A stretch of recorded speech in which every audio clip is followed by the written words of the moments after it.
Alright, so I just wanted to show where I am right now with this whole removable mask thing. Okay, so the point was I was gonna do a base layer, then you know, this layer is the one that you're supposed to be able to change. So far so good. The base layer has boning to keep its shape. The point is, of course, also it helps to give you breathing space in your mouth, and then you know, you just like slip it on, blah blah blah, like this. If I can just like do it nice and smooth and fast enough and impressive enough for the video, which will never happen naturally. But that's fine. Okay. And do that. And the cover is slightly larger. It's got a slightly larger and has a bit of a allowance for the chin area here. Oh. Or rather here, but I put it upside down. Oh god dang it. Can we do this again? No. Yes. Alright, well, I just want to show all the various design flaws I've created for myself, so that's good enough as any, I guess. Alright. So slip it in.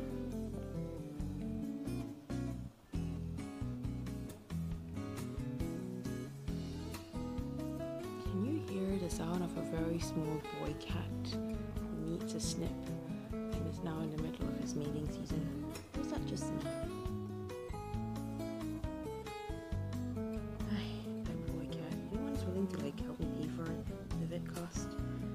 Okay, yeah, like I was saying, the cover is a bit slightly bigger, with a bit of a loose chin area, and this bit. Several problems, but let's just start with the cover first before taking it off. In general though, you can see that looks pretty good, right? So I'm on the right track, so that's good. Please don't be worried, these are from my cat. I didn't do like an attempt on my life or anything, but even if I did, so what? You know, I'm still here. Okay, so looks pretty good. First problem was I realized when I followed the exact same dimensions for the front and back, there's a lot more fabric at the back, so I shortened the seams here. Second problem is then I realized there's still more fabric on this side as well, which meant, you know, when you wear it, it's still gonna touch your face, which, you know, again, was not what I wanted. And then, so I've realized the internal cover needs to look a little like this. When I do the design, this was the mistake. I need to do a bit of a dart here. That's the first correction. So that it would, like, you know, be shorter in dimension in the center, but it will nicely stretch over the layer mask. The second issue was that I realized belatedly, well, this part I perceived and adjusted for. When I have boning from the top to the bottom of your face, before you get to the chin, it lifts the fabric too much that even with all this extra fabric, there was no real seal on the nose, and I don't want to put like a wire or stuff like that. That's just nonsense. So now today is me changing the design for the internal mask, where one of the first changes are I'm going to remove this bit for the internal mask, add boning here, maybe add a secondary boning here as well. This one maintain, so that when you put the cover mask on top of it, this part will have no inflexible section, and that would help the fabric will be able to adhere closer to the face, sealing it, which is the entire point of wearing a mask. So the other change, the big change I've made is basically I've made it into 3 parts, where I've put the seam on the sides so that the center boning doesn't have too much bulk like what's happening here. So I don't want to do that. So today is me piecing these two pieces together, and this is my second try because I made the mistake of oh no, what's happened here? Oh man, I made the mistake of, wait, hold on, accidentally piecing matching the sides upside down to each other. So I'm like, oh wait, why are the darts not even in the right direction? So, and what I mean here is, hold on a second while I resolve this design issue. What the heck? Oh, anyway. So what happened was the top part of this bit matched with the bottom part of this bit. So it's like, why is nothing working? So I had to unpick all of my stitches and do it all over again. So today it's just me stitching a little bit for this video and just seeing how it works out. Also, this whole video setup that I've done for myself with my phone, taking advantage of course of the Vivo X5. Is it called the X5? I actually forgot. I just bought this thing, but I don't really have good memory. Well, anyway, taking advantage of its autofocus functions, which is very impressive. So I'm just doing back stitches because I feel like this piece would need more strength than just a simple running stitch, which I would do in other parts. This one, also back stitching, and then I did a felt seam. I finished the seam already because I'm kind of impatient. I want to see how it goes. Yep. If you want to see how janky felt seam looks when you do it on a curve by a newbie, that's how it looks. Yeah. Genius. Okay, so anyway, who cares? This is the inside, so no one can see. Then let's start.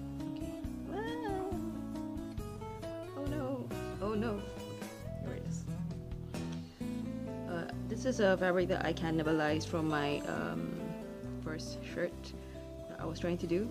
I'm basically relearning from scratch the principles of design and sewing construction, which is hilarious. I could have just used a pattern, but and essentially at the end of the day I end up making myself a pattern that's basically very bog standard top. You will see it one day once I get the hang of it. It's just basically a top with a fitted waist, a princess seam cut, and a boat neck with, at this point I think, 3/4 sleeves. 3/4 sleeves. I haven't decided if I want to make it cuffed full sleeves or make it like a bell sleeves. I haven't decided yet, but if it's 3/4, maybe the bell sleeve, because I'm also thinking about ironing the goddamn thing. And at least if it's a flat surface it's fine. Okay, so you know, here's the issue when you're trying to hand sew. The thread goes everywhere. So this is a very nice cotton linen fabric in gray, one of my favorite colors, if not my favorite color at the moment. And one day I will make a good nice shirt out of it, but I've learned my lesson. So other than the fact that I've learned how to make my own bodice block, etc., I will now start doing that thing which people keep saying, which is please do a mock-up piece using calico or muslin cotton cloth. And that's what I'll do next. Maybe not today because I can't be bothered and it's almost late afternoon and I usually get very, look at how all this pins are slipping out. And I usually can't be bothered trying to find time to do this at night. And besides, today my plan is I wanted to make wool soap, and I think I will. I'll make wool soap and oh no, all these pins. I'll make wool soap and steam bread. That's my plan. That's what I'm gonna do today, I think. At the same time, it will be funny. Anyway, wool soap is just soap with extra lanolin and low suds is how I would define the wool soap I want to make, because I don't want I want low suds because I don't want my wool yarn to felt during the washing, although you don't really have to worry about it. No, you do have to worry about it. Yeah. Suds can be a physical form of felting if you're not careful while you're washing your wool yarn. Okay, look at my crooked. Is it crooked? It's not really that crooked. I'm actually very impressed with myself. Okay, so this is cotton linen, hopefully very comfortable as the base cloth. It's twill weave, so as you can see, that's why it doesn't fray as much. A lot of really good structural integrity to this cloth. Although plain weave can also not fray. It's just that the problem with many affordable, or at least within my budget range, textiles that's plain weave, the set is still too loose that you do need to be very careful with the fraying. It's not like, of course, you can't work with it, but you probably have to work with it faster, or you have to probably use pinking shears, or you have to, like this, which I do in generally, give a lot of seam allowance since I am doing it by hand, so that it can happily fray without harming the rest of my piece. That's how I come to the conclusion. Yeah, but I'm like basically learning everything from scratch because I wanted to. I don't know. It'll be useful.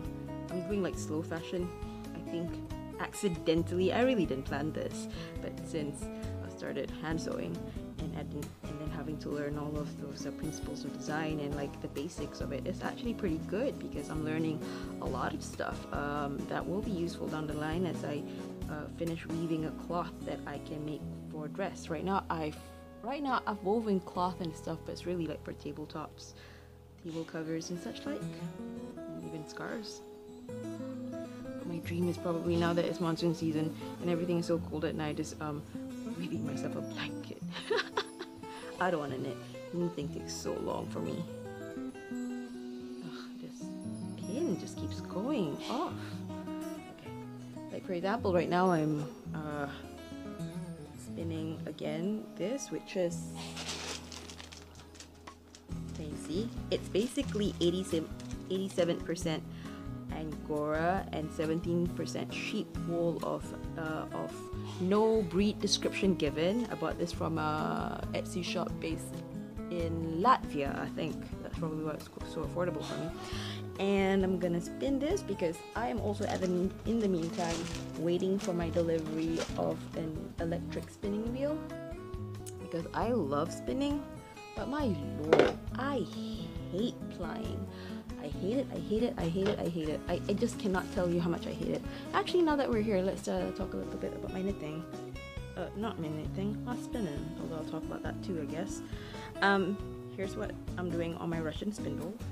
This is the Thai silk that I bought from a shop in Tokyo. Where is it again? I keep forgetting the neighborhood. Oh god, it starts with a K and it's not Kamakura. God dang. It's near the metro. It's very near. It's called Ananda. I didn't buy this spindle from them. This spindle I got from another Etsy shop from a lady based out of Russia, I think Moscow. She makes great spindles. I love her spindles. I bought so many from her. So this is the Thai silk. And then I guess I'll just show you what I'm doing since, the other spindle I've got from her right now was meant to be a flying spindle, and it's fine, except, like I said, I hate flying. So, hold on a second. So this is my flying spindle. It's a larger Russian spindle, basically. And this is how it looks plied. It's 2-ply. I hate plying, have I mentioned? So I'm hoping that with that spinning wheel, this will go a long way. Okay. Hello, I accidentally killed that last video. Anyway, then what else have I want to show? Right, so this is my hand spun. I'm gonna do another swallowtail shawl for myself this time, if I'll ever finish it again. Nothing is so slow for me. So naturally, of course, that meant I started on 2 projects. I'll show you the second one right after this. I'm very smart. So this is my swallowtail. This is my handspun. It's very beautiful. I forget the mix. I suspect this is the one I got from Wool Gatherings, and it's merino silk mix, I think. Do you see any silk? I can't. Well, then maybe it's just merino. Fine, merino, then it's fine. The other project I've got is Wild Swan's shawl. It's very beautiful, isn't it? This yarn I got also from Tokyo. It's a different shop. I think it's in a mall. I know it's in a mall. I forget what's the mall. I think it's in Shibuya. I know the name of the shop is called La Droguerie. Yeah, I think so. It's a French name. Anyway, so this is my Wild Swan shawl. That is, if I'll ever finish it. It's very nice. It's very sparkly. It's great for evening wear. Again, if we ever get to go out of our houses, and also if I ever finish my knitting. This is the dyeing experiment that I did with reactive dyes. I did do an Instagram video about it, but that was on like really crappy camera. So, but essentially, I've discovered that the same fiber reactive dyes that Batik Studios use in this country can also be used for protein, i.e. wool fiber. So I'm very happy to find out how well they take to the dye. So this was supposed to be orange yellow, just comes out very saffron. My friend says I should like be selling it to Buddhist monks or something. Maybe I'll do it for myself, you know, sell them as good luck charms. Isn't this beautiful? I can't remember what is the yarn. It's also my own hand spun. I think it's one of my Angora merino silk yarns. I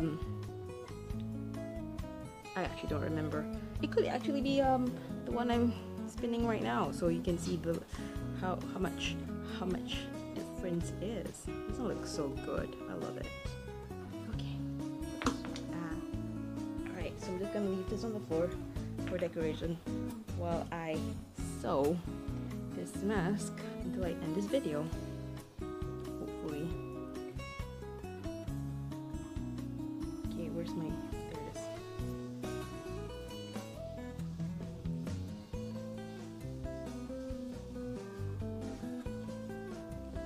So I'm just gonna sew through this. So the plan is now, this one, there's a boning here, there's a boning, oh no, this is the bottom. There's a boning on top to lift it over the nose bridge, and then maybe if I calculate this correctly, I'll do a secondary boning over here over the nose tip area, and then it should work out. Yeah. And if it doesn't work out, whatever, I have a video documenting the various hobbies I have started to cultivate in 2020. I don't know if anyone else has the same issue. I have so many hobbies now this year.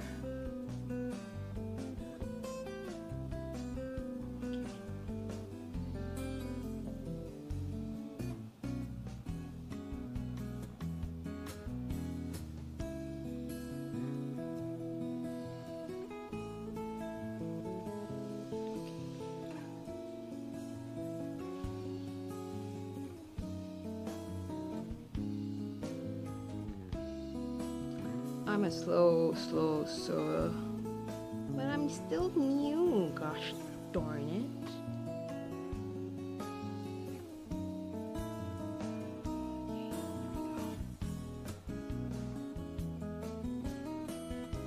it. Okay, so I've done at least this section. These pins are special silk, i.e. dressmaker pins from the Clover brand. They look exactly the same as your regular pins, of course. It's just that I specifically wanted them because they're thinner and more flexible. Well, they're less dense and therefore more flexible. And you know, because they're so nice and thin and flexible, they don't actually leave pin pricks, visible pin pricks a lot compared to, like, you know, the regular pins you can find. There's nothing wrong with that though, you know. Once you wash and iron them, it all closes itself off. I'm just being, you know, particular and bougie. gave up my hobby, you know, the way some people are with their stationery. That's some people's me as of like 2 years ago. I haven't been updating my journals at all. In fact, what a joke. Alright, well, here it is. Now that's the end.